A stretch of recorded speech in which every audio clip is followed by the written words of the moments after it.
મારું નામ રાજુભાઈ ગોસાઈ છે। હું 2016 થી આ કંપનીમાં એડવાઇઝર બન્યો છું અને આમાં દર મહિને ભરવાની સ્કીમ હતી, દર મહિને વ્યાજ આવે એની સ્કીમ હતી, ફિક્સ ડિપોઝિટની સ્કીમ હતી અને મેચ્યુરિટીનો ટાઈમ થયો ત્યારે એ લોકો એમ કે 3 મહિને આપશી, 6 મહિને આપશી, 12 મહિને આપશી।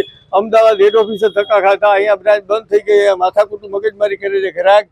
હવે એના હિસાબે અત્યારે પેમેન્ટ થતા નથી। અત્યારે 50 જણા અમદાવાદ ગયા છે અમારા ઘરના સહિત, અમે 2 દી રોકાણા જઈ ત્યાં હેડ ઓફિસે, પણ એમ કે આજ પૈસા દઈ જઈ, કાલ પૈસા દઈ જઈ, આમને 2-3 વર્ષ થઈ ગયા। 2021 થી એને ફાઇનાન્સનું કામે બંધ કરી દીધું છે।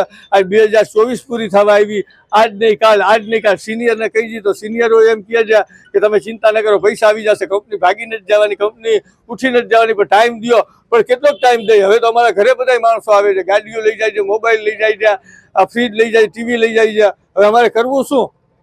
અમે આવેદનપત્ર દીધું, કલેક્ટરને, પોલીસમાં ફરિયાદ દીધી, વકીલ આગળ ગયા, જાણીતા આગળ, તો કે આમાં કાંઈ થાય નહીં, કંપનીનું કામ છે કે અમે બહુ તો કેસ કરી। પોલીસવાળા એમ કે અમે ફરિયાદ લખી, કલેક્ટર એમ કે અમે આવેદનપત્ર લઈ, પણ માંથી કાંઈ પેમેન્ટ આવતું નથી। મારા આગળ ટોટલ 300, 350, 400 ગ્રાહક હતા અને ટોટલ રોકાણ તો અબજો રૂપિયામાં છે, કરોડોમાં, 25-20 લાખ રૂપિયાનો તો ઢગલો છે, પણ અબજો રૂપિયાનું રોકાણ છે। ઇન્ડિયા લેવલની કંપની છે, ગુજરાત ઇન્ડિયા લેવલની ને અબજો રૂપિયાનું રોકાણ એને લીધેલું છે, પણ દેવામાં કોઈને સમજતા નથી, એના ટાઈમે એની રીતે દે છે। મારું નામ પરમાર દેવેન્દ્ર વાલજીભાઈ છે। હું યુનિક કંપનીમાં એજન્ટ તરીકે કામ કરેલું છે। છેલ્લા 7 થી 8 વર્ષથી કામ કરેલું છે। મારા ઇન્વેસ્ટરના પૈસા મેં રોકેલા છે। આમાં ફિક્સ ડિપોઝિટ રિકરિંગ કરેલું છે અને છેલ્લા 6 વર્ષથી મેં 40 થી 50 ડિપોઝિટ કરી ચૂકેલી છે, એને 2 વર્ષ થઈ ગયા છે। પોલિસી જમા કરી દીધી છે, એને પણ 2 વર્ષ થઈ ગયા। 6 વર્ષે ડબલ આપવાની સ્કીમ હતી અને 8 દિવસે પૈસા આપવાની વાત હતી, એને 2 વર્ષ થઈ ગયા, હજી કોઈ નથી।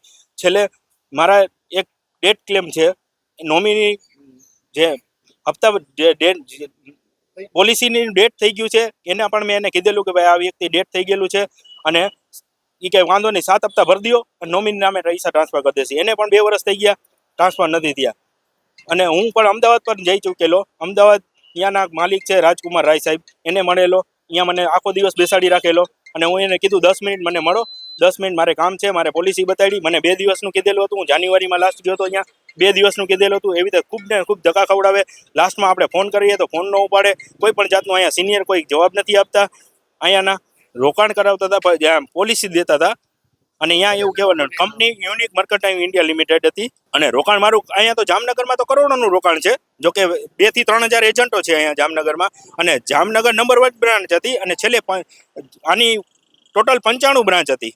ઓલ ઇન્ડિયામાં 95 બ્રાન્ચ છે અને એમાઉન્ટ તો કરોડો રૂપિયાની છે, જો કે ગણ્યા ગણાયની એવી એમાઉન્ટ છે અને અહીંની છેલ્લા 1.5-2 વર્ષથી અહીં બ્રાન્ચ બંધ કરી દીધી છે અને એની પોલિસી જમા કરવી હોય તો તમારે હું છેલ્લા 7-8 વર્ષથી જોડાયેલો છું આમાં અને હું એજન્ટ તરીકે અમને એમાં ફિક્સ ડિપોઝિટમાં 5% વ્યાજ આપતા હતા અને કમિશન આપતા હતા અને રિકરિંગમાં 8%, 10% એવી રીતે રિકરિંગમાં પહેલા વર્ષે આપે।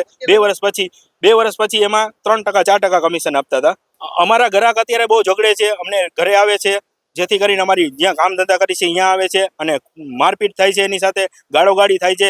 છેલ્લી લાસ્ટ હમણાં હું ગયા વીકમાં હું સિટી એ ડિવિઝનમાં મારા ખુદ ઉપર પોલીસ ફરિયાદ થઈ છે અને કંપનીનું એવું કહું છું, કંપનીએ ટોટલી અમારા એજન્ટ ઉપર ફ્રોડ જ કરેલો છે અને કંપનીમાં છેલ્લા લાસ્ટમાં અમને કોઈ પણ જાતનું અમને અહીંયાથી કાંઈ વસ્તુ આપેલી નથી। ફોર્મે અમને 10 રૂપિયામાં આપવામાં આવેલું છે, પોલિસી લેવા જાય તો અમને 4-5 હપ્તા ભરાઈ જાય પછી પોલિસી આપવામાં આવી છે અને અહીંયા હવે માલિક એમ કહે છે કે તમને ખુદને એજન્ટો બધા ફ્રોડ કર્યો છે, તમે ખોટી પોલિસી વેચી છે, જેથી કરીને અમે અહીંયા ગયા તો મારે એની સાથે ઝઘડો થયેલો। સાંજ સમાચાર ફેસબુક પેજને લાઇક કરો, વિડીયો શેર કરો અને વધુ વિગતવાર સમાચાર માટે sanssamachar.net વિઝિટ કરો।